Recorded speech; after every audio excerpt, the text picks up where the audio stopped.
Approval of the minutes, which minutes are we looking at here? We're looking at Minutes of March 31st, 2021. I'll move. Second, I'll second it. all in favor? Aye. Opposed? So moved. DSCD LLC. Okay, so we were waiting for the planning board to do their resolution. So finally we got that passed. So we are in a position that we can approve the seeker resolution, and then we're also will consider final authorizing resolution for the project. They've gotten, gentlemen, good morning. How are you? Which project is, Morning. fire bath building? Morning. Yes, for the GSCB, Mhm. that is the 600 State Street. Okay. Fire. Yep. So, I don't know if you want to do. Laura or Linda, any comments on the seeker? Who's lead agency here? I think the city. I think pretty Yes, straightforward. Okay. All right, can I get a motion? I'll move. John, second, I'll second again. all in favor? Aye. Opposed? So moved. Okay, then next we consider a final authorizing resolution relating to the GSCB LLC 600 State Street facility, making certain findings with respect to the provision of financial assistance to market rate housing, approving financial assistance in the form of sales tax exemptions, estimated at $386,519, not to exceed for the $425,170. Mortgage recording tax exemptions estimated at $115,503, not to exceed $127,503, and reduction of real property taxes for a period of 12 years, estimated at $1,231,797, which is a deviation from the uniform tax exemption policy, and authorizing the form and execution of related documents subject to council review. Okay. We got a discussion on that? If not, can I get a motion? I'll move it. Mark, second, Yeah, I'll second. John, Yeah. all in favor? Aye. Opposed? So moved. Okay, next item on the agenda is the job monitoring, but being that we have Tim Lynn and Joe Gem both sipping hot coffee, we will take and get them, I would ask that we can go to new business and Yeah. get them going. Yeah, whatever Jesus. Okay, so again, Tim Lynn is in the bottom left-hand corner, Joe Gem is in the upper right-hand corner. They are principals for the both the GSCB by chance and the Utica Travelers Building LLC. They're looked to redevelop the former Commercial Travelers Building and into market rate apartments and also some commercial space on the first floors. So gentlemen, if you want to describe the project and talk to us a little bit about what it is, and then we may have some questions afterwards. Yeah, sure thing, Jack. So Utica Travelers Building is going to consist of 32 apartments, 4 floors on the main 5-story building facing Genesee Street, 8 apartments per floor. The back annex building will be, it's 2 stories in the back above the old boardroom, 8,000 square foot commercial tenant that we are should be executing the lease very shortly. Engineering group that does not exist in Utica currently. And then along Genesee Street, there's about 2,500 square feet or so of co-working space that we're going to include in the project. Amenities for the residential and commercial tenants, community room, fitness center, outdoor patio, on-site parking for both the commercial tenants and the residential tenants. We have a lot to the north, which will be residential. A lot to the south will be specific for that commercial tenant. And then we have the auxiliary lot across Bouchard Lane, which will be overflow parking.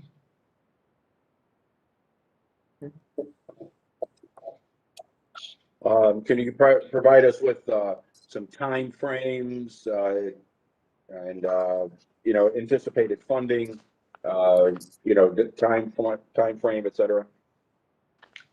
Yeah, sure thing. So currently we are waiting on our Part 2 approval from SHPO and National Park Service. Our anticipated timeline, and I'll let Tim talk a little bit about that, but I would say late June, early July to get a shovel in the ground. Tim is working on our financing with our historic tax credit investor and our bank, which we should be working towards a closing once Part 2 is approved. Yeah, so for as far as the project funding, a lot of these things come together based upon the National Park Service approval. So hopefully that will come in the next 3 or 4 weeks, and then we'll march towards closing. MBT is providing construction financing with Tompkins participating an amount of $6.5 million. We're getting about $2.6 million from the historic tax credit investor, and there's $1.3 million of owner equity in the project. So with those combined sources, that's how we're getting. Those are the sources for getting the construction done.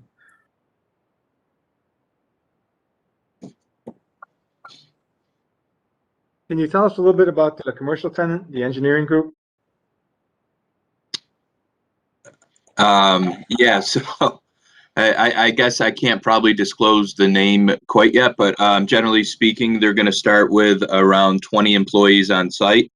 They do a lot of work in the Mohawk Valley region, but they're commuting from, most of those folks are commuting from Syracuse. So roughly 20 employees to start their 5-year growth plan. I think they're going to be around 30 to 35 people in the office is what they're hoping for. Okay. Got the building inspector. Yeah. Mhm. And then just so everybody knows, the pilot for this project will be similar to the GSCB, which is a derivation of the 485A, which is they will pay base taxes, so that the assessed value of the building currently, they will be taxed on that for 8 years. And then in the 9th, 10th, 11th, and then 12th years, it will be incrementally increased by 20, 40, 60, and 80% of the difference between that base assessment and what the final assessment is. Okay. Okay. So that's similar to what we have provided for their other project, the GSCB, and then also for the Doyle building. Kind of this mixed use, where they can use the mixed use is the residential and then a piece of it commercial. So the 485A tackles that specifically versus the 485B, which is just for commercial and no residential. Okay. We're just inducing this today. Correct. Any more questions? Yeah.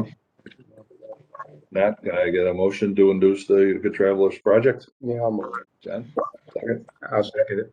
All in favor? All right. Opposed? So moved. Good luck, guys. Good luck, gentlemen. Thank you, guys. Thank you all.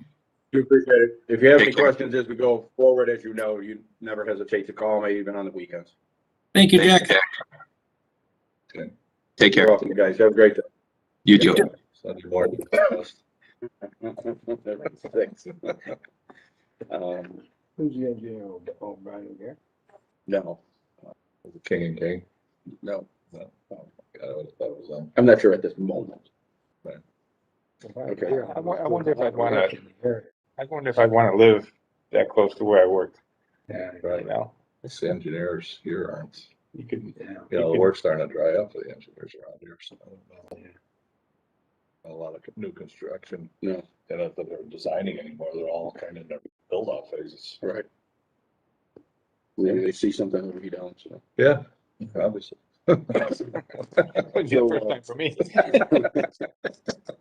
Okay, so, going on to the, job monitoring, I didn't bring any copies with me. I sent everything out to you. So, Anybody in there we should be really good friends with, or they all have a reasonable explanation? yeah, each of them had, yeah, I mean, most of them were the COVID. Yeah. There are a number that are under perhaps by us by a significant amount, but only because of the you know, their project really hasn't started. Yeah. So you've got like 1900, you've got, the Slocum Dixon. So some projects are just not there. Others, such as McCardivan, there was never intended to be a lot of job creation on the residential piece, but more on the first floor. So you'll see that they're still working on the construction of the building and then interior, because of SHPO. And there was a lot of plaster work in particular on the first floor, and very detailed. They wanted it replicated. So, the SHPO did. So they, called in a number of, companies for that. And so they're working on it diligently as, you know, as much as they can.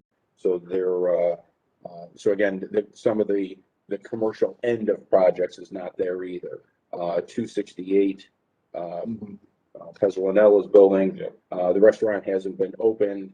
The kitchen isn't open, waiting for some DRI money. There's upper floors that still have not been completed. Right. So there's those aspects of it. So what we need to do is to look at these, and if we are okay with the excuses or the reasons for the lack of jobs, if you notice on the sheet, I'm using 85% as a minimum of what, you know, what they need to be able to, those numbers to hit. So if they said they were going to have 100, if they're at 85 then, and better, then they're okay, you know, by this route. So do we put them on a tighter leash now? So it's kind of tracking now that. Yeah, I think we're, you know, I mean, Kind of waiting. right. Some of them, again, the construction will start, and then we can expect that the jobs will be there, such as Globe Mill. Yep. Okay, they have the commercial space. They ask for an extension so they could complete that area. Then they'll go out for leasing and stuff like that. How are they doing on the residential side? I have not gotten an update lately. I still want to do a little tour of that facility. But as far as I know, it seems like they're doing pretty well with it. Yeah. In my mind, in my mind. Which one? Globe Mill. No, I haven't been by, slowly enough to take a good look. Just, Right. Yeah. Well, if you stop speeding, you know. yeah, that's true. How about that Beaver Street, Kevin? I haven't been by there in a while. I haven't bought my bread at the 45 yet. Have they done anything? To be quite honest, John, I have not been by it. I haven't been by it in a So while. my bad. Last time I went by it. Yeah, I haven't been by it in probably 3 or 4 weeks. So, I know that we've been meaning to send out a letter to them because we still have not received some of the information that we need to really kind of kick off the sales tax piece. They have the one over here on the Kemp building too, right? Correct. We don't have that, you No, know, we don't have that. yeah, that's not here yet. I have reviewed an application for them, but they have not gotten back to me. So, at this point, and I'll offer to have, Laura chime in or Linda, I believe is on the other person on there, to look to see what we want to do with these businesses. Are we okay that, you know, we know that COVID was there, so then we know that, you know, we kind of anticipate that there's going to be some that are low on employment versus those that are just, you know, the construction of the commercial phase is not there yet.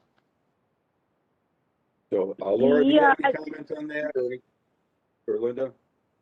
Yeah, I was just going to say, you know, this is totally within the discretion of the board. Certainly, it's reasonable that COVID would cause an impact to not only construction starts, but employment rates. The only thing I would caution you is whatever you do ought to be applied consistently. You don't want to say one is, you know, COVID and one isn't when, you know, so, you know, I think, you know, it's certainly reasonable to extend some of these requirements because of what's happened in the last year. Linda, do we put a time frame like extended a year or a percentage, or what should we be comfortable with? I would just continue to look at it. I don't think I'd put a time frame on it. Okay. Just right now, we're not taking action. Because if something comes up that you want to take action, you don't want to be stuck to a time frame that you've identified. just as of this date, that you're not going to take a recapture action. Okay. Right. We probably shouldn't on anybody if we're gonna extend it for. Correct. And I'll be monitoring these as projects go along. So for example, if Globe Mill fills that space, then I'll be questioning them. How many employees do you have? Make a note of it. So at least we know that midstream, or at least mid-year, that, you know, they did hit the number. And now According to they're their in a good agreement, side. are they supposed to only report, annually? We require them to report, say quarterly, just for an update, so that, Oh, you know, we kind of get an idea what they're doing. yeah, I think we can, Yeah. you know, at least half years. Jack, I would have the minutes reflect that you'll be looking at that right now you're not going to take action, but you'll be looking at each one of these on a case-by-case basis, you know, going forward, and take action as appropriate. Right, okay. One I will bring up, and Linda and I discussed it yesterday, is ESK. So they had a tenant, ERL Intermodal. They got too big for the building and bought a piece of property across the way, across Wars Ave, okay, and are building a garage. So those jobs, and they went with the county for a pilot on that building. So it's no longer with the city, but, or at least that new project is with the county. The existing job information for ESK will probably always fall short until they get perhaps another tenant in there, because the jobs moved across the street. The saving grace is that the jobs are still in the city, which is a good thing. It's not like, well, we went to Whitesboro or we just moved out of the area. Yeah. So I don't know how we, you know, if we want to say anything about that, or, you know, if there's any action needed. Again, you know, the jobs are still safe and secure. They're adding more employees, but it's a different project and a different IDA. So we're, you know, unless they put another tenant in the building to take up that space, we probably won't see their job numbers come up to where they should have been. As long as they're looking for another tenant, you know. Yeah, I'm sure that they are. You know, I'm sure they don't want just empty space in the building. Right. Is there is a motion needed to accept the fact that we will just continue to monitor, and that we're at this point, we're not going to take any recapture action? Yeah, I would. Yeah, Linda? I would do that. Not at this time. So you've reviewed things. You've reviewed the information the company's provided. You're not going to take action at this time. You will be reviewing it on a case-by-case basis going forward.